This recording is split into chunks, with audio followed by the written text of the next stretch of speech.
Hey, what's going on? I'm Matt O'Leary, back with another video, and today we're going to be talking about the wide receiver position and my expectations for the 2020 season.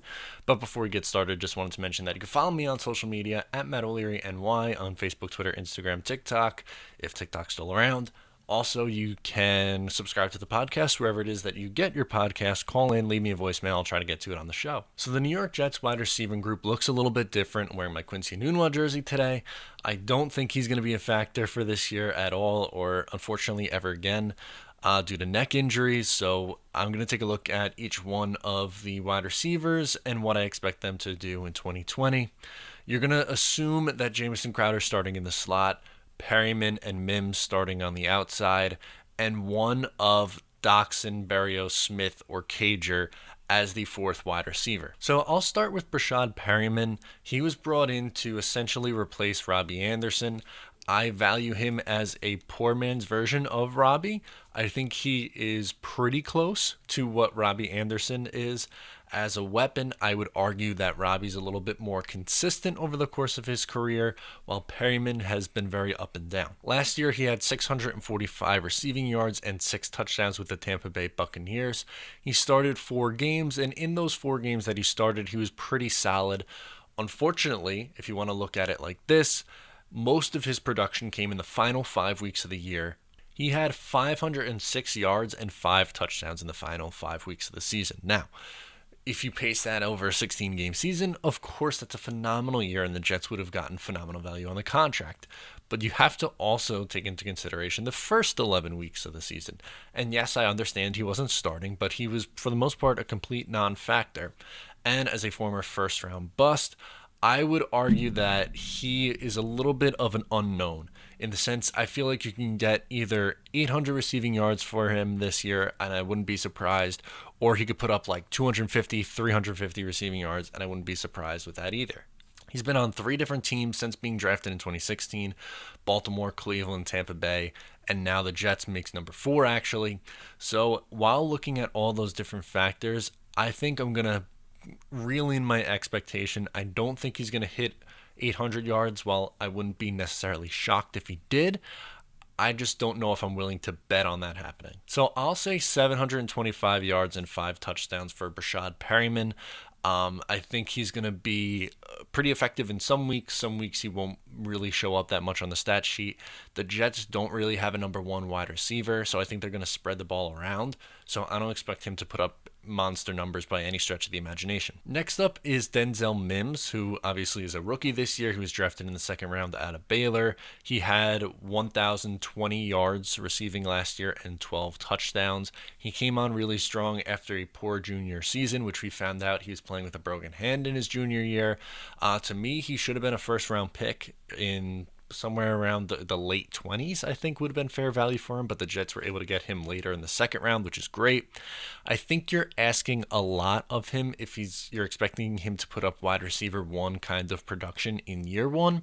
I think eventually he's someone who can be a wide receiver 1 and put up, 900 plus yards a year. I'm going to temper my expectations for his rookie season, despite I think him starting on the outside makes a ton of sense just because the Jets don't have a ton of options. So I'll say 650 yards and 4 touchdowns, somewhere in that realm. If he puts up over 700 receiving yards in year 1, I think you're in really good shape and expecting a year 2 leap. I just don't know if you can necessarily bet on him putting up that kind of production as a 2nd round wide receiver this year. Again, I think eventually he can develop into that kind of player, but expecting that right away isn't really fair on him. Next up is Jamison Crowder, who was really solid for the New York Jets last year in the slot. He put up 833 yards and 6 touchdowns. I think you should see similar numbers to that because we know Adam Gase loves his slot receivers, and Sam Darnold had a really nice connection with him. You saw in week 1 he really force-fed him the ball. Granted, I think that we're not going to see as much of that, but I would expect somewhere around 800 receiving yards and 7 touchdowns for Jamison Crowder. He was really good again on this Jets team last year. He's someone who's relatively consistent. If he's healthy, he's going to put up in the high 700s to low 800s in yards, so give me right around 800 and 7 touchdowns for him. Trying to decide who the 4th wide receiver is was a little bit it was challenging, honestly. That's for lack of a better word, because out of the four options that I'm going to go through, there's not really a great option. So we'll start with Josh Doxson, who's put up 500 receiving yards or more in 2017 or 18. Didn't really play at all last year in Minnesota, so he's definitely a huge question mark. If he's healthy, he's probably the best choice, but I'm not banking on him being healthy and able to go. Then you have Braxton Berrios, who in my eyes is more of a special teamer or a slot player, like a lower depth chart slot player. He's 5'9", I believe 190. He's pretty quick, but to me, I see him as a special teamer. I don't think he's someone who is, going to be able to be your fourth wide receiver on the depth chart. After that's Vincent Smith, who had 225 yards last year. He's 6'3", 202, just 24 years old. He was effective as a rusher, too. I think that he gives you a little bit more upside than Berrios, and if Doxson isn't 100% healthy, I would argue that he is probably one of the more likely choices.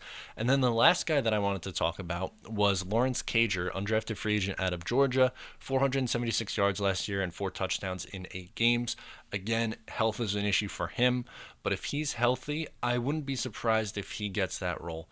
To me, I think you're more likely, if we're under the assumption that the Jets aren't going to add another wide receiver in here before training camp and the season starts, I think Vincent Smith and or Lawrence Cager is your best bet to come in as the fourth wide receiver. I don't trust that Doxson is going to be good to go, and I think Berrios is more of just a return guy or a special teamer. So I don't think you're going to see a ton of production out of this slot. I would argue that Vincent Smith might give you the highest ceiling. I think he flashed a little bit last year. And then beyond that, I'd say probably Lawrence Cager, Doxson, and then Berrios coming in last in terms of wide receivers that I would be comfortable with as my fourth wide receiver. So let me know in the comments down below or on social media if you think my expectations for the wide receiver group is fair this year. I think you're going to see most of the production from the top 3 wide receivers and then your 2 tight ends and Le'Veon Bell out of the backfield in the receiving game.